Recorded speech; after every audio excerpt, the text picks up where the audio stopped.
தமிழ்நாடே கேள்விப்பட்டிராத அதிரடி விலை குறைப்பு சூப்பர் சரவணா ஸ்டோர்ஸ். தொடர்ந்து அரசியல் படிப்போம், பேசுவோம், விவாதிப்போம். மறக்காம நம்ம சேனல் நியூஸ் ஃபோக்கஸ் தமிழை சப்ஸ்கிரைப் பண்ணி இணைந்திருங்கள்.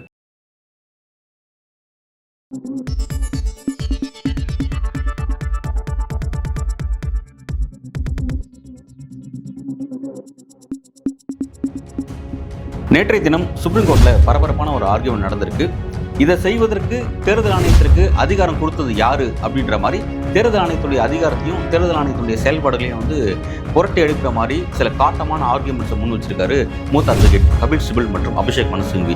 என்ன நடந்தது வாங்க பார்க்கலாம். வணக்கம், இது news focus Tamil. SIR activity அப்படிங்கிறது நமக்கு நல்லா தெரிஞ்ச விஷயம். பீகார்ல தான் அதை இனிஷியேட் பண்ணாங்க எலெக்ஷன் கமிஷன். பல பிரச்சனையை பீகார் எதிர்கொண்டது அப்படிங்கிறத நம்ம பார்த்தோம். இப்போ அங்கிருந்து பார்த்தீங்கன்னா பீகார் முடிச்சதுமே அடுத்து ஒரு பேன் இண்டியா அளவில் இது ஸ்டார்ட் பண்ணுறதுக்காக எலெக்ஷன் கமிஷன் என்ன பண்ணாங்க, ஃபர்ஸ்ட் ஒரு 12 ஸ்டேட்டில் ஆரம்பிச்சிருக்காங்க அப்படிங்கிறத நம்ம பார்த்தோம். தமிழ்நாடு உள்ளிட்ட ஒரு 12 ஸ்டேட்ஸ் இந்த எஸ்ஐஆர் விஷயத்தை எதிர்கொண்டு இருக்காங்கிறத நம்ம பார்க்குறோம். நேற்று தினம் இந்த விஷயத்தில் சுப்ரீம் கோர்ட் ஒரு ஆர்கியூமெண்ட் பெட்டிஷன்ஸ் தரப்புல ஆஜரான மூத்த அட்வொகேட் அபிஷேக் மனு சிங்வி மற்றும் கபில் சிபல் அவர்கள் ரொம்ப காட்டமான ஆர்கியூமெண்ட்ஸை எலெக்ஷன் கமிஷனுக்கு எதிராக இவங்க ரைஸ் பண்ணியிருக்காங்க. குறிப்பாக பார்த்தீங்கன்னா அவங்க என்ன விஷயத்தை மென்ஷன் பண்ணுறாங்க அப்படின்னா, ஒருவர் இந்தியாவுடைய சிட்டிசனா இல்லையா, இந்தியாவுடைய குடிமகனா இல்லையா அப்படின்றத முடிவு எடுக்கிறது யார் அப்படின்னு பார்த்தீங்கன்னா இண்டிவிஜுவல்ஸ் முடிவு எடுக்கிறாங்க. ஒரு சட்டம் முடிவு எடுக்கல, ஒரு இண்டிவிஜுவல்ஸ் முடிவு எடுக்கிறாங்க. அந்த இண்டிவிஜுவல்ஸ் யாராக இருக்காங்க அப்படின்னு பார்த்தீங்கன்னா தேர்தல் ஆணையத்தால் நியமிக்கப்படக்கூடிய பிஎல்ஓஸாக இருக்காங்க, பூத் லெவல் ஆஃபீஸர்ஸாக இருக்காங்க. இந்த பூத் லெவல் ஆஃபீஸர்ஸ் யாராக இருக்காங்க பார்த்தீங்கன்னா அரசு அலுவலர்கள், குறிப்பாக டீச்சர்ஸ் தான் ஈடுபடுவாங்க அப்படிங்கிறது நமக்கு நல்லா தெரிஞ்ச விஷயம்.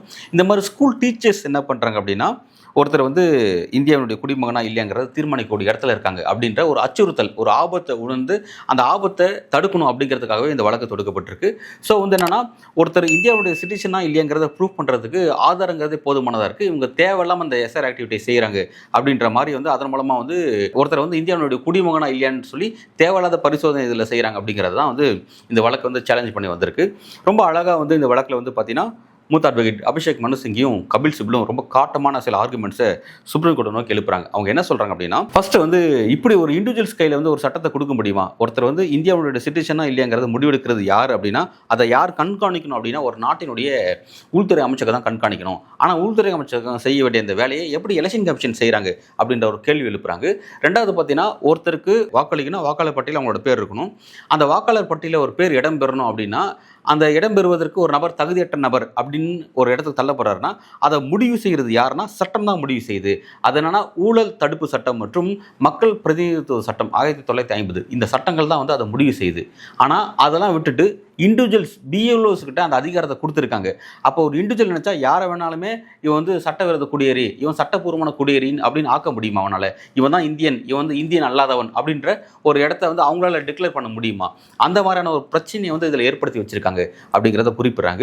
ரெண்டாவது பார்த்தீங்கன்னா இந்த ஆர்பிஐ ஆக்ட், அதாவது பீப்புள் ரெப்ரசன்டேஷன் ஆக்ட் இருக்குது பார்த்தீங்கன்னா, அந்த மக்கள் பிரதிநிதித்துவ சட்டம். இந்த சட்டம் அதோட பிரிவு 2 அதோட உட்பிரிவு 3 என்ன சொல்லுது அப்படின்னா, இந்த எஸ்ஐஆர் ஆக்டிவிட்டி பார்த்தீங்கன்னா ஒரு குறிப்பிட்ட சட்டமன்ற தொகுதிக்குள்ள, அது ஒரு குறிப்பிட்ட பகுதிக்குள்ள இந்த மாதிரி ஆக்டிவிட்டியை செய்யணும்னா நோ இஷ்யூ, அதுக்கான அதிகாரம் எலெக்ஷன் கமிஷனுக்கு கொடுக்கப்பட்டிருக்கு. ஆனால் பேன் இண்டியா அளவில் செய்வதற்கான என்ன தேவை இருக்குது, அப்படி செய்ய முடியுமா? அதை ரொம்ப அழகாக கேட்குறாரு கபில் சிபல். எப்படி கேட்குறாருன்னா, இதை செய்வதற்கு உங்களுக்கு அதிகாரம் கொடுத்தது யாரு அப்படின்னு கேட்குறாங்க. ஆர்டிகல் 324 என்ன சொல்லுதுன்னா, இந்தியா முழுவதும் தேர்தல் நடத்துவதற்கான அந்த தேர்தல் ஆணையத்துக்கான அதிகாரம் வரையறுக்கப்பட்டிருக்கு. ஆனால் அதில் இருக்க சில ஓட்டைகளை தவறாக இந்த எலெக்ஷன் கமிஷன் இந்த எஸ்ஐஆர் ஆக்டிவிட்டி மூலமாக செஞ்சுட்டு இருக்காங்க அப்படிங்கிற ஒரு விஷயத்தை குறிப்பிட்றாங்க. அப்போ எஸ்ஐஆர் ஆக்டிவிட்டியின் மூலமாக ஒரு சட்டவிரோத குடியேறிகளை தடுக்க வேண்டிய வேலை எலெக்ஷன் கமிஷனுக்கு இல்லையான்னு நீங்கள் கேட்பீங்க. ஆனால் அவர் இங்கே என்ன சொல்கிறார் அப்படின்னா, அது உங்கள் வேலை கிடையாது, அது உள்துறை அமைச்சகத்தோட வேலை, அது அவங்க தான் செய்யணும்.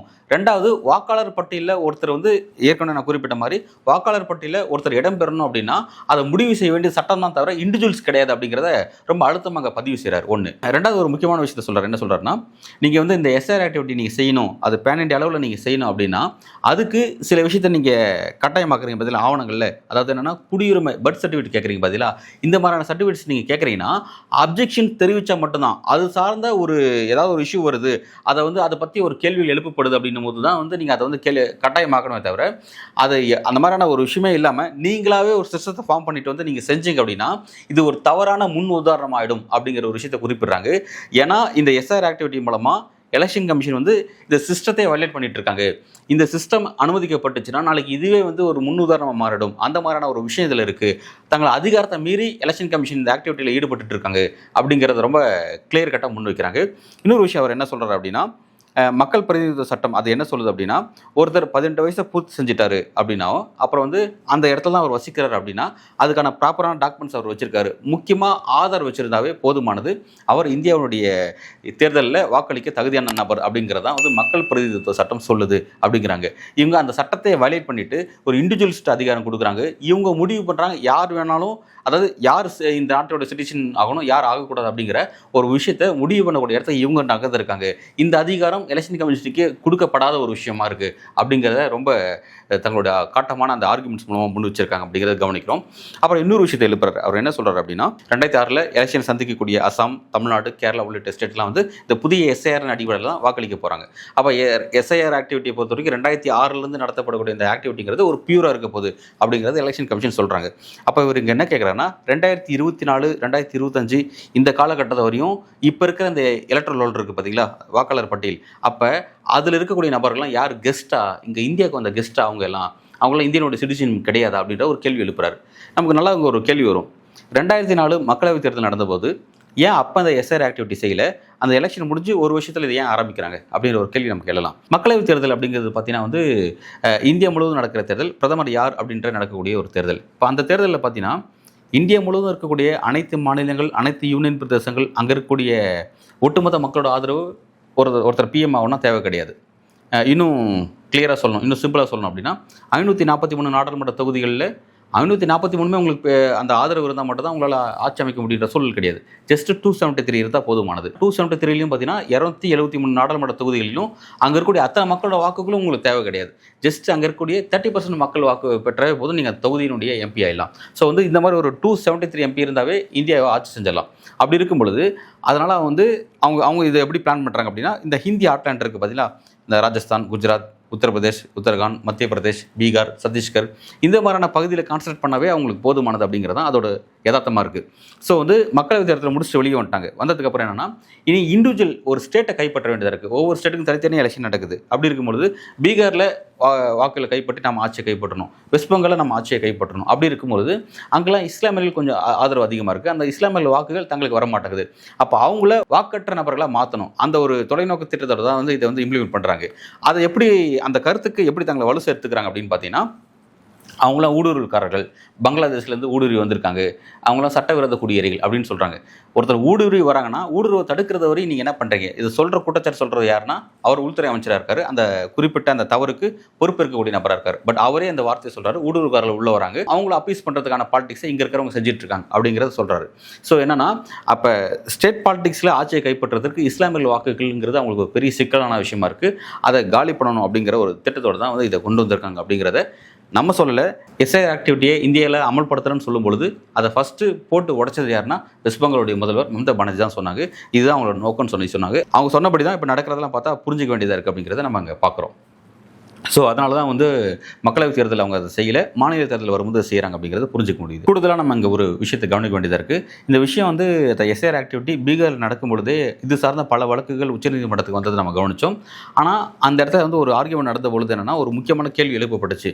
அந்த பட்டியலேருந்து நீக்கப்பட்டவங்களுடைய அந்த யார் அந்த டிஸ்கிரிப்ஷன் கொடுங்க, அவங்க யார் அப்படிங்கிற அந்த கிளியர் டேட்டாவை கொடுங்க அப்படின்னு கேட்ட போது எலெக்ஷன் கமிஷன் இதனால் வரைக்கும் கொடுக்கல. யார் அப்படின்னு கொடுக்கல. அவங்க சொன்னது என்னென்னா, இறந்தவங்க எவ்வளோ பேர், பர்மனெண்ட்டாக மைக்ரேட் ஆனவங்க எவ்வளோ பேர், ரெண்டாவது பார்த்தீங்கன்னா ஃபேக் ஓட்டர்ஸ், பல டாக்குமெண்ட்ஸ் வச்சுருந்தவங்க அப்படின்ற மாதிரி சொன்னாங்க.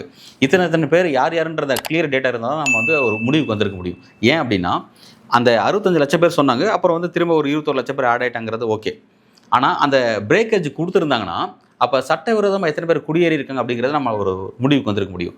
சட்டவிரோதமாக குடியேறவங்க எத்தனை பேர் தெரிஞ்சிட்டா, இவ்வளோ பேர் குடியேற வரையும் இங்கே இருக்கிற உள்துறை அமைச்சர் என்ன பண்ணிட்டு இருந்தாங்க, பார்டர் செக்யூரிட்டி ஃபோர்ஸ் என்ன பண்ணிட்டு இருந்தாங்கன்ற கேள்வியை வந்து நாட்டினுடைய உள்துறை அமைச்சர் மீது நம்ம எழுப்ப முடியும். அதுக்கான வாய்ப்புகள் இல்லாத மாதிரி உள்துறை அமைச்சருடைய தவறுகளை மறைக்கக்கூடிய வேலையை வந்து எலெக்ஷன் கமிஷனை செஞ்சுருக்காங்க அப்படிங்கிறதான், அதாவது உள்துறை அமைச்சராக இருக்கக்கூடிய திரு அமித்ஷாவுடைய பதவியை காப்பாற்றக்கூடிய வேலையை திரு ஞானேஷ்குமார் அவர்கள் செஞ்சிருக்காரு அப்படிங்கிறத நம்ம அதை புரிஞ்சிக்க வேண்டியதாக இருக்குது. ஸோ வந்து அடுத்த கட்ட விசாரணை வந்து எதை நோக்கி போகிறதுங்கிறத பார்க்கலாம்.